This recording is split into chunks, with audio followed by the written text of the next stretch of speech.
Hi friends, welcome back to Mazhathulli creations. ഈ channel നിങ്ങൾ ആദ്യമായിട്ടാണ് കാണുന്നതെങ്കിൽ സബ്സ്ക്രൈബ് ചെയ്യാൻ മറക്കല്ലേ. അച്ചൂട്ടൻ്റെ നാഥൻ സാറ് യഥാർത്ഥത്തിൽ മേഘനാഥനാണെന്ന് ഇപ്പോൾ ആര്യ എല്ലാവരുടെ മുന്നിലും വെളിപ്പെടുത്തിയിരിക്കുകയാണ്. അത് കേട്ടൊരു ഷോക്കായതുപോലെ നിൽക്കുകയാണ് രാധയും ആരതിയും. നിങ്ങളെ വേദനിപ്പിക്കേണ്ട എന്ന് കരുതിയാണ് ഞാൻ പറയാതിരുന്നത്. പല യാദൃച്ഛികതകൾ കൊണ്ടും ചേച്ചി അയാളെ കാണാതെ പോയതാണ്. അങ്ങനെയുള്ള ചില സന്ദർഭങ്ങൾ ആര്യ അവരോട് പറയുന്നുണ്ട്. അന്ന് ആ അവാർഡ് ഫംഗ്ഷനിൽ പങ്കെടുക്കാൻ സാധിക്കാത്തതുൾപ്പെടെ എല്ലാ കാര്യങ്ങളും പറയുന്നു. ഇത് കേട്ട് രാധ വീണ്ടും ടെൻഷൻ ആവുന്നുണ്ട്. പെട്ടെന്ന് രാധ താഴേക്ക് ഓടുന്നു. പെട്ടെന്ന് കൃഷ്ണനെ വിളിക്കുകയാണ് രാധ. എന്നിട്ട് പറയുന്നു, പ്രസാദേട്ടാ ഒന്ന് വരൂ, എനിക്കൊരു കാര്യം പറയാനുണ്ടായിരുന്നു. എന്ത് കാര്യമോ താൻ പറഞ്ഞു എന്ന് കൃഷ്ണൻ പറഞ്ഞപ്പോൾ രാധ പറയുന്നു, അതെ നാഥൻ സാറല്ലേ അയാൾ വാസ്തവത്തിൽ. അത്രയും രാധ പറഞ്ഞപ്പോൾ പുറത്തൊരു വണ്ടി വരുന്നു. ഇതാരാ ഈ സമയത്ത് എന്ന് വിചാരിച്ചിട്ട് പുഷ്പൻ ചേട്ടൻ ഇറങ്ങി നോക്കിയപ്പോൾ അതൊരു പോലീസ് വാഹനമാണ് വന്നിരിക്കുന്നത്. അയ്യോ പോലീസ് എന്ന് പറഞ്ഞ് ടെൻഷനോടെ പുഷ്പൻ ചേട്ടൻ അവിടേക്ക് വരുന്നു. പോലീസോ എന്ന് പറഞ്ഞ് എല്ലാവരും ഞെട്ടലോടെയാണ് നിൽക്കുന്നത്. എസ്ഐയും കോൺസ്റ്റബിൾസും അകത്തേക്ക് കയറി വരുന്നുണ്ട്. ആരാടാ ഇവിടെ ഓട്ടോ ഓടിക്കുന്ന മുരളി എന്ന് അവർ ചോദിച്ചപ്പോൾ ഞാനാണ് സാർ എന്ന് മുരളി പറയുന്നു. ആ നിമിഷം തന്നെ മുരളിയുടെ കരണ തടി വീഴുകയാണ് പോലീസിന്റെ. എല്ലാവരും വീണ്ടും ഞെട്ടി നിൽക്കുന്നു. പന്ന റാസ്കൽ, പന്ന ചെറ്റിത്തരവും കാണിച്ചിട്ട് പോലീസുകാരെ വെടിച്ച് ഒളിച്ചിരിക്കുകയാണല്ലേടാ എന്ന് പോലീസ് പറഞ്ഞപ്പോൾ മുരളി പറയുന്നു, ഞാൻ എന്ത് ചെയ്തു സാർ മനസ്സിലായില്ല. പറഞ്ഞു തരാടാ, നീ ഇങ്ങോട്ട് ഇറങ്ങ്, സ്റ്റേഷനിലേക്ക് പോകാം എന്നവർ പറഞ്ഞപ്പോൾ കൃഷ്ണൻ ചോദിക്കുന്നു, സാർ ഒരു മിനിറ്റ്, എന്ത് അതിക്രമമാണ് സാർ ഈ കാണിക്കുന്നത്? ഇവൻ എൻ്റെ അനിയനാ, ഇവൻ എന്താ ചെയ്തതെന്ന് എനിക്ക് മനസ്സിലാകുന്നില്ല. അതെ സാർ, നിങ്ങൾക്ക് ആള് മാറിപ്പോയതാണെന്ന് തോന്നുന്നു. ഈ മുരളി ആള് വെറും ഒരു പാവമാണെന്ന് രാധ പറയുന്നുണ്ട്. അയ്യോ മേഡം സോറി. ഈ പാവത്തിന്റെ ബിസിനസ് എന്താണെന്നറിയോ? ഓട്ടോ ഓടിക്കലിന്റെ മറവിൽ ലഹരി മരുന്ന് വിൽപ്പനയാണ്. അത് കേട്ട് വീണ്ടും ഷോക്കായതുപോലെ നിൽക്കുകയാണ് എല്ലാവരും. സാർ അനാവശ്യം പറയരുത്, ഞാൻ അങ്ങനെയൊന്നും ചെയ്തിട്ടില്ല എന്ന് മുരളി ദേഷ്യത്തോടെ ഇവരോട് പറഞ്ഞപ്പോൾ, ചെലിക്കാതെ മോനെ, സമയമുണ്ടല്ലോ. നീ കുടിച്ച മുലപ്പാല് വരെ വെളിയിൽ വരുത്തും ഞാൻ, അപ്പോഴേ നീ സത്യം പറയൂ. വീണ്ടും കൃഷ്ണൻ പറയുന്നു, സാറേ സത്യമായിട്ട് നിങ്ങൾക്ക് എന്തോ ഒരു തെറ്റിദ്ധാരണ വന്നിരിക്കുകയാണ്. മുരളി ഒരു തെറ്റും ചെയ്തിട്ടില്ല സാറേ, ഞങ്ങൾക്ക് ഉറപ്പാണെന്ന് പുഷ്പൻ ചേട്ടനും പറയുന്നു. മതി, എന്തെങ്കിലും തർക്കമുണ്ടെങ്കിലേ നിങ്ങൾ അങ്ങ് സ്റ്റേഷനിലേക്ക് വന്നാൽ മതി, അവിടെ വെച്ച് സംസാരിക്കാം. പിടിച്ചോണ്ട് പോടോ ഇവനെ എന്ന് കോൺസ്റ്റബിൾസിനോട് പറയുകയാണ് സാറ്. എന്നാൽ കൃഷ്ണൻ തടയുന്നു. സാറേ ഈ രാത്രിയിൽ കൊണ്ടുപോകരുതേ സാറേ, നാളെ രാവിലെ ഞാൻ തന്നെ. അത്രയും പറഞ്ഞപ്പോൾ വീണ്ടും അദ്ദേഹം പറയുന്നു, കൊണ്ടുപോകും സർ. ഇവന് ഇന്നലെ ലഹരി മരുന്നുകളൊക്കെ വിറ്റിട്ട് വരുന്ന വഴി ഒരാളെ വഴിയിൽ ഇടിച്ചിട്ടു, എന്നിട്ട് വണ്ടി നിർത്താതെ പോയി. അതറിയോ നിങ്ങൾക്ക്? ടെൻഷനോടെ മുരളി പറയുന്നു, അയ്യോ കള്ളത്തരവാ വലിയേട്ടാ, ഇവർ പറയുന്നത് മുഴുവനും കള്ളമാണ്. ഞാൻ അങ്ങനെ ചെയ്തിട്ടില്ല. മിണ്ടരുത്, അടച്ച് നിന്റെ അണപ്പല് ഞാൻ ഇളക്കും എന്ന് വീണ്ടും പോലീസ് പറയുന്നുണ്ട്. സർ പ്ലീസ് ഏട്ടനെ ഒന്നും ചെയ്യരുത് എന്ന് ഹരിയും പറയുന്നുണ്ട്. പറഞ്ഞല്ലോ, പരാതിയൊക്കെ സ്റ്റേഷനിലേക്ക് വന്ന് പറഞ്ഞാൽ മതി, കൊണ്ടുപോയിവനെ എന്ന് പറഞ്ഞിട്ട് മുരളിയെ അവരെല്ലാവരും കൂടി കൂട്ടിക്കൊണ്ട് പോകുന്നുണ്ട്. വലിയേട്ട എന്നൊക്കെ മുരളി നിലവിളിക്കുന്നുണ്ടെങ്കിലും അവർക്കൊന്നും ചെയ്യാൻ സാധിക്കില്ല. ഒരു ദയവും കൂടാതെയാണ് അവർ മുരളിയെ കൊണ്ടുപോകുന്നത്. വണ്ടിയിൽ കയറ്റി അവരെ പോലീസ് സ്റ്റേഷനിലേക്ക് കൊണ്ടുപോയി കഴിഞ്ഞു. ഇതേ സമയം ബൈക്കിന്റെ താക്കോൽ എടുത്തിട്ട് വാ എന്ന് കൃഷ്ണൻ പറയുന്നു. പെട്ടെന്ന് തന്നെ ഹരി താക്കോൽ എടുക്കാനായി പോകുന്നുണ്ട്. ഞങ്ങൾ പോയിട്ട് വരാം എന്ന് കൃഷ്ണൻ പറഞ്ഞപ്പോൾ സൂക്ഷിച്ചു പോണേ എന്ന് രാധ പറയുന്നു. ഇവർ 3 പേരും ഇപ്പോൾ സ്റ്റേഷനിലേക്ക് പോകുന്നുണ്ട്, പുഷ്പൻ ചേട്ടൻ ഉൾപ്പെടെ. ഇനി അവിടെ ബാക്കി നിൽക്കുന്നത് രാധയും ആര്യയും ആരതിയും പിന്നെ അച്ചൂട്ടനും മാത്രം. ഇപ്പോൾ ആ വീട്ടിൽ ഒരു ആൺകുട്ടികളുമില്ല. അവർ പോകുന്നത് കണ്ടിട്ട് അവിടെ മറഞ്ഞൊരു കാറ് കിടപ്പുണ്ടായിരുന്നു. മേഘൻ സാറ് പറഞ്ഞതുപോലെ അവിടുത്തെ ആണുങ്ങളെല്ലാം മാറിക്കഴിഞ്ഞു. ഇനിയിപ്പോൾ നമ്മുടെ ഊഴമാണ്, നീ വണ്ടി എടുക്ക് എന്ന് മേഘനാഥൻ ഏർപ്പാടാക്കിയ ആ ഗുണ്ടകൾ പറയുന്നുണ്ട്. പെട്ടെന്ന് അവിടേക്കൊരു കാറ് വരുന്നു. രാധയും ആരെയും കൂടി വിഷമത്തോടെ അവിടെ ഇരിക്കുന്നുണ്ട്. രാധ വാതിലടച്ച് കുറ്റിയിട്ടു. അപ്പോഴാണ് ആ കാർ അവിടേക്ക് വരുന്നത്. പുറത്തൊരു വണ്ടിയുടെ ശബ്ദവും ഇവർ കേൾക്കുന്നുണ്ട്. 3-4 പേരുണ്ടവർ. അതെന്താ ഒരു വണ്ടി വന്ന ശബ്ദം എന്ന് ആര്യ പറഞ്ഞപ്പോൾ ആരതി ടെൻഷനോടെ പറയുന്നു, അവര് തിരിച്ചു വന്ന് കാണുമായിരിക്കും. അവർ ഇത്ര പെട്ടെന്ന് തിരിച്ചു വരുമോ എന്ന് രാധയും ചോദിക്കുന്നുണ്ട്. നമുക്ക് നോക്കാമെന്ന് പറഞ്ഞ് ആരതി കതക് തുറക്കാൻ പോവുകയാണ്. കതക് തുറന്നപ്പോൾ മുന്നിൽ നിൽക്കുന്നു അതാ 4 ഭീകരന്മാർ. അവര് ആരതിയുടെ കഴുത്തിന് തന്നെ കുത്തിപ്പിടിച്ചു. എന്നാൽ രാധ അവനിൽ ഒരുത്തനെ ചവിട്ടി വീഴ്ത്തി. പിന്നെ ആരതിയുടെ കഴുത്തിന് പിടിക്കുകയാണ് മറ്റൊരാൾ, അതും കത്തി ഉപയോഗിച്ച്. അനങ്ങരുത്, നിന്റെ അനിയത്തിയുടെ ജീവൻ വേണമെങ്കിൽ എന്ന് അയാൾ പറഞ്ഞപ്പോൾ രാധ എല്ലാവരോടും വളരെ സങ്കടപ്പെട്ട് ചോദിക്കുന്നുണ്ട്, നിങ്ങളൊക്കെ ആരാ?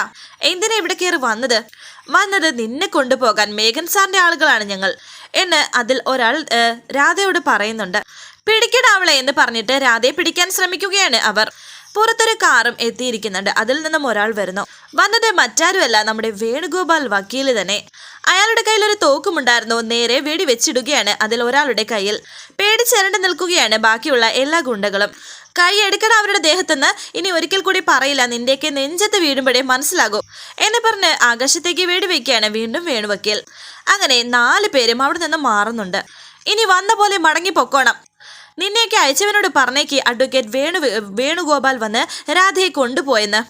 നിൽക്കേണ്ട, വണ്ടിയെടുത്ത് വന്ന വഴിയെ പൊയ്ക്കോ.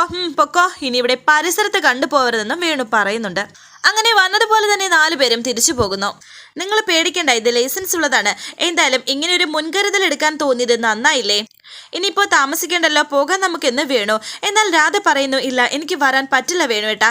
രാധയെ നീ അവസാന നിമിഷം വാക്ക് മാറ്റാണോ എന്ന് വേണു പറഞ്ഞപ്പോൾ രാധ പറയുന്നു, എനിക്ക് വേണ്ടിയല്ല, ഇത്രയും നാളും അഭയം നൽകിയ ഈ വീട്ടിലുള്ളവർക്ക് വേണ്ടിയാണ്.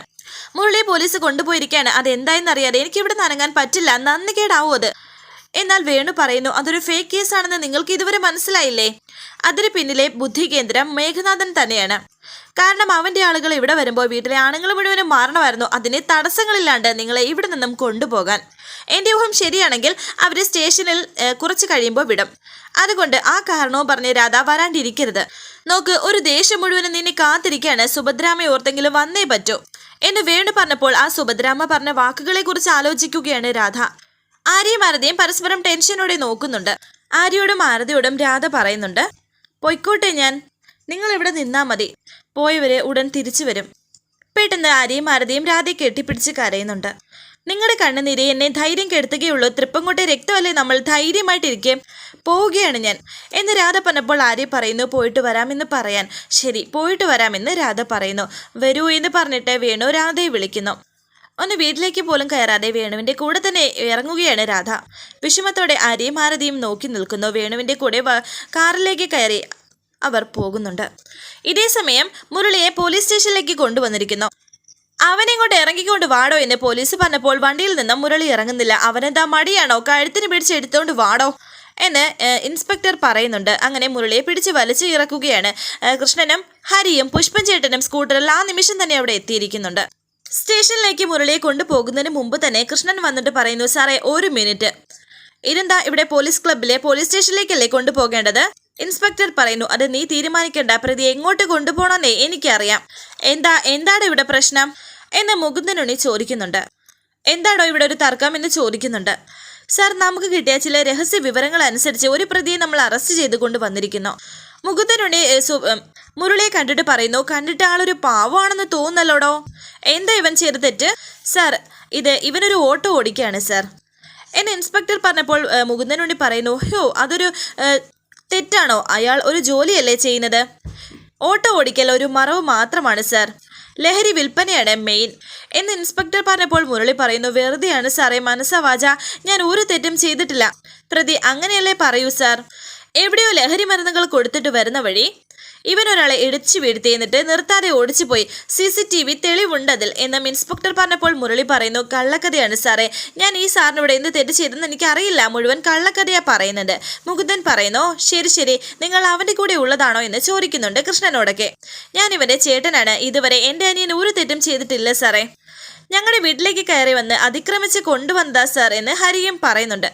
നാട്ടിലെ നീതി നിയമവും നടത്താനല്ലേ സാർ പോലീസ്? പാവങ്ങൾക്ക് നീതി നിഷേധിക്കാനല്ലോ എന്ന് പുഷ്പൻ ചേട്ടനും. അല്ലെങ്കിൽ തന്നെ ശരിക്കുമുള്ള കേസാണെങ്കിൽ പോലീസ് സ്റ്റേഷനിലേക്കല്ലേ കൊണ്ടുപോകേണ്ടത്? ഇങ്ങോട്ട് എന്തിനാ കൊണ്ടുവന്നതെന്ന് മനസ്സിലാകുന്നില്ല എന്ന് കൃഷ്ണനും പറയുന്നുണ്ട്. താൻ പ്രസാദ് അല്ലേ അമ്മ ഇവൻസ് നടത്തുന്നത് എന്ന് മുകുന്ദനുണ്ണി പറഞ്ഞപ്പോൾ കൃഷ്ണൻ പറയുന്നു, അതെ സാർ. സാറിന് എന്നെ അറിയാമോ? അറിയാതെ പിന്നെ? നിങ്ങളുടെ എക്സ്മേയറും പിന്നെ നാഥൻ സാറും നിങ്ങളെക്കുറിച്ച് ഒരുപാട് പറഞ്ഞിട്ടുള്ളതാണ്. പറഞ്ഞു വിട്ടേക്കടോ ഈ പാവത്തിനെ എന്ന് മുകുന്ദനുണ്ണി പറയുന്നുണ്ട്. അവന്റെ മുഖം കണ്ടാൽ അറിയില്ലേ ഒരു തെറ്റും ചെയ്യാത്ത പഞ്ചപാവാണെന്ന്, അല്ലേടോ എന്ന് മുകുന്ദനുണ്ണി പറയുന്നുണ്ട്. എന്നാൽ അത് കേട്ടപ്പോൾ തന്നെ സന്തോഷത്തോടെ നിൽക്കുകയാണ് കൃഷ്ണനും ഹരിയും പുഷ്പൻ ചേട്ടനൊക്കെ. അങ്ങനെ മുകുന്ദനുണ്ണി പറഞ്ഞിട്ടാണ് ഇപ്പോൾ മുരളിയെ വിടുന്നത് എന്ന് പാവം ഇവർ വിശ്വസിക്കുന്നു. ഇതൊക്കെ ഇവരുടെ നാടകമാണെന്ന് ഇപ്പോഴും അവർക്കറിയില്ല. വലിയ ഉപകാരം സാറേ, സാറിന് കോടി പുണ്യം കിട്ടുമെന്ന് പുഷ്പൻ. പുണ്യം പാവമൊന്നും എനിക്ക് വേണ്ട, അത് നിങ്ങളെല്ലാവരും കൂടി വീതിച്ചെടുത്താൽ മതിയെന്ന് മുകുന്ദൻ വീണ്ടും പറയുന്നു. താനിങ്ങോട്ട് വന്നേ, ഒരു കാര്യം ചോദിക്കട്ടെ എന്ന് മുകുന്ദൻ കൃഷ്ണനോട് പറയുന്നു. എന്നോടാണോ സാറേ എന്ന് കൃഷ്ണനും. തന്നോട് തന്നെ. എന്നിട്ട് കൃഷ്ണനെ മാറ്റി നിർത്തി മുകുന്ദൻ പറയുന്നു, ഞാനൊരു കാര്യം പറഞ്ഞു തരാം. തൻ്റെ അനിയൻ കുറ്റക്കാരനല്ല എന്ന് തനിക്കറിയാം. അതുപോലെ തന്നെ ആ കാര്യം എനിക്കും അറിയാം. ഇവിടെ നിൽക്കുന്ന എല്ലാവർക്കും അറിയാം. എന്താ ശരിയല്ലേ? പക്ഷേ സാർ അവൻ കുറ്റം ചെയ്തെന്ന ഉറപ്പുള്ള മട്ടിലാണ് SI സാറും എല്ലാവരും ഞങ്ങളുടെ വീട്ടിൽ വന്നപ്പോൾ പെരുമാറിയത്. അത് പിന്നെ അങ്ങനെയല്ലേ പെരുമാറോ?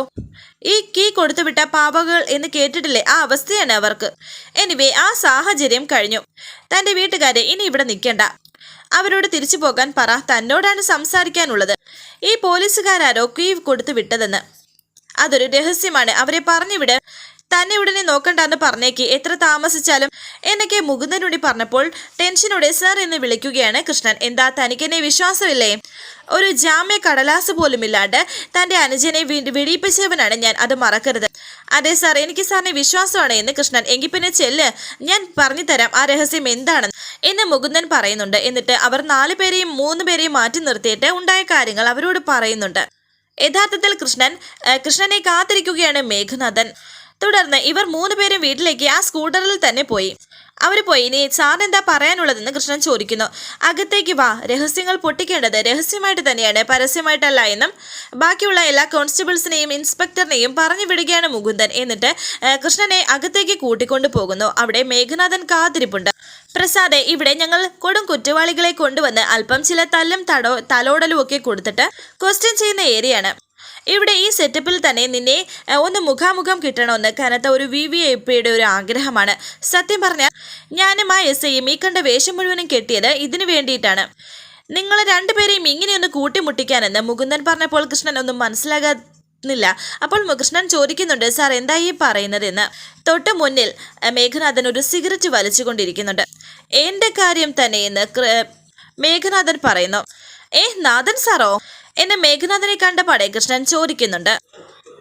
അതെ, നിങ്ങളുടെ ഡിയർ ഫ്രണ്ട് നാഥൻ തന്നെ. എൻ്റെ കാര്യമാണ് DVSP പറഞ്ഞത്. നമ്മൾ 2 പേരെയും ഇങ്ങനെ നേർക്കുനേർ നിർത്താൻ അഹോരാത്രം പണിയെടുക്കുകയായിരുന്നു സാറും സാറിൻ്റെ കീഴിലുള്ളവരും. സാർ എന്തൊക്കെയാ ഈ പറയുന്നത്? സാറിന് കാണുമെങ്കിൽ ഒന്ന് വിളിച്ചാൽ പോരായിരുന്നോ? ഞാൻ വരുമായിരുന്നല്ലോ. അതിനെന്താ ഇത്ര ബിൽഡപ്പിൻ്റെ ആവശ്യം എന്ന് കൃഷ്ണൻ ചോദിച്ചപ്പോൾ ചിരിച്ചുകൊണ്ട് മേഘനാഥൻ പറയുന്നു, ആവശ്യമുണ്ടടാ, ആവശ്യമുണ്ട്. എനിക്കറിയാം എൻ്റെ ഒരു ഫോൺ കോളിൽ നീ എൻ്റെ അടുത്ത് വരുമെന്ന്. പലവട്ടം നീ വന്നിട്ടുണ്ട്. പക്ഷെ അന്നൊന്നും ഞാൻ അറിഞ്ഞിരുന്നില്ല ഈ ഭൂമിയിൽ എൻ്റെ ഏറ്റവും വലിയ ശത്രു നീയാണെന്ന്. ശത്രുവോ എന്ന് കൃഷ്ണൻ ചോദിക്കുന്നു. യെസ്, മുമ്പേ അതെനിക്ക് തിരിച്ചറിയാൻ കഴിയാത്തത് കൊണ്ട് മാത്രമാണ് നീ ഇപ്പോൾ ജീവനോടെ ഉള്ളത്. പിന്നെയും മനസ്സിലാകാത്ത രീതിയിൽ കൃഷ്ണൻ ചോദിക്കുന്നു, സാർ എന്തൊക്കെയാ ഈ പറയുന്നത്? ഞാനെങ്ങനെയാണ് നിങ്ങളുടെ ശത്രുവാകുന്നത്? നമ്മൾ തമ്മിൽ അതിനെന്താ ബന്ധം? മേഘനാഥൻ പറയുന്നു, ബന്ധം നമ്മൾ തമ്മിലല്ല, നിന്റെ ഭാര്യയും ഞാനുമായിട്ട്. അതെന്താണെന്ന് മനസ്സിലാവണമെങ്കിൽ നീ എൻ്റെ മുഴുവൻ പേരും കേട്ടാലേ പറ്റൂ. വെറും നാഥനല്ല ഞാൻ, മേഘനാഥനാണ്. തൃപ്പങ്ങോട്ട് സുഭദ്രയുടെ ഭർത്താവ്, കോട്ടയ്ക്കൽ മേഘനാഥൻ. അത് കേട്ട് കൃഷ്ണൻ ഞെട്ടി നിൽക്കുന്നു. ഇനി പറ, നീ കേട്ടിട്ടില്ലേ ഞാൻ ആരാണെന്ന്? കൃഷ്ണൻ പറയുന്നു, കേട്ടിട്ടുണ്ട്, പക്ഷേ നേരിട്ട് കണ്ടിട്ടില്ല. ചിരിച്ച് കൈയടിക്കുകയാണ് മേഘനാഥൻ. അതെ, അതാണ് പ്രശ്നം. എന്നെ മാത്രമല്ല, തൃപ്പങ്ങോട്ട് സുഭദ്രയെ പോലും. അന്ന് കൊച്ചു പയ്യനായിരുന്ന നീ നേരെ ചൊവ്വേ കണ്ടിട്ടില്ല. അപ്പോഴേക്ക് നീ കൊച്ചു പ്രേമം തലയ്ക്ക് പിടിച്ച് ഒരു കൊച്ചു പെൺകുട്ടിയുടെ പിന്നാലെ നടക്കുമായിരുന്നു. സുഭദ്രയുടെ നേരെ അനിയത്തി രാധയുടെ പിന്നാലെ. ഓർമ്മ കാണും നിനക്ക്? പറയട കൃഷ്ണപ്രസാദെ, രാധ അറിയുമോ നിനക്ക്? അറിയാമോന്ന് എന്ന് മേഘനാഥൻ ചോദിച്ചപ്പോൾ തൻ്റെ ആ പഴയ രാധയുടെ മുഖം ആലോചിക്കുകയാണ് കൃഷ്ണൻ. ഒരു പുഞ്ചിരിയോടെ നിൽക്കുന്നു. മറുപടി പറഞ്ഞില്ല എന്ന് മേഘനാഥൻ പറഞ്ഞപ്പോൾ കൃഷ്ണൻ പറയുന്നു, രാധയെ ഞാൻ ചെറുപ്പത്തിലേ കണ്ടതേ ഉള്ളൂ. സുഭദ്രാമ്മ മരിച്ച് ആ കുട്ടികൾ ദേശത്തുനിന്ന് പോയതിനു ശേഷം രാധയെ പിന്നീട് ഞാൻ കണ്ടിട്ടില്ല. വാട്ട്? ഒന്നും മനസ്സിലാകുന്നില്ല. കള്ളം പറയരുത്. നിനക്കറിയാം രാധ എവിടെയാണെന്ന്. ഈ മേഘനാഥന്റെ കണ്ണിൽ പെടാതെ നീയാണ് അവളെ ഒളിവിൽ താമസിപ്പിച്ചിരിക്കുന്നത് എന്ന് മേഘനാഥൻ പറഞ്ഞപ്പോൾ കൃഷ്ണൻ പറയുന്നു, ഞാനോ? ആരോ സാറിനെ തെറ്റിദ്ധരിപ്പിച്ചിരിക്കുകയാണ്. ഇപ്പോഴും രാധയെ കാണുമെന്ന് ഞാൻ ഒരുപാട് ആഗ്രഹിക്കുന്ന ആളാണ്. പക്ഷേ വർഷങ്ങൾ ഇത്ര കഴിഞ്ഞു പോയെങ്കിലും എനിക്കിതുവരെ കാണാൻ പറ്റിയിട്ടില്ല ആ കുട്ടിയെ. അപ്പോൾ ആരാണ് ഈ അഞ്ജലി? എന്താണ് അവളുടെ ബാക്ക്ഗ്രൗണ്ട് എന്ന് മേഘനാഥൻ പറഞ്ഞപ്പോൾ കൃഷ്ണൻ പറയുന്നു, അഞ്ജലി എൻ്റെ ഭാര്യയാണ് സാർ. അവളുടെ ചരിത്രം എനിക്കറിയില്ല. ഇവിടെ വെച്ച് യാദൃച്ഛികമായി പരിചയപ്പെട്ടതാണ്. എന്നാൽ അവൾക്കൊരു ബാക്ക്ഗ്രൗണ്ട് ഉണ്ട്, ഒരു തറവാടിൻ്റെ ചരിത്രം. തൃപ്പങ്ങോട്ടെ വാസുദേവന്റെ 2ാമത്തെ മകൾ, എൻ്റെ ഭാര്യ സുഭദ്രയുടെ നേറനിയത്തി രാധയാണ് ഈ അഞ്ജലി. അതായത് നിന്റെ ഭാര്യ. അത് കേട്ട് വീണ്ടും ഞെട്ടി നിൽക്കുകയാണ് കൃഷ്ണൻ. വരാനിരിക്കുന്ന കിടിലൻ എപ്പിസോഡുമായി വീണ്ടും കാണാം. Thank you for watching. Please subscribe, like, share my channel.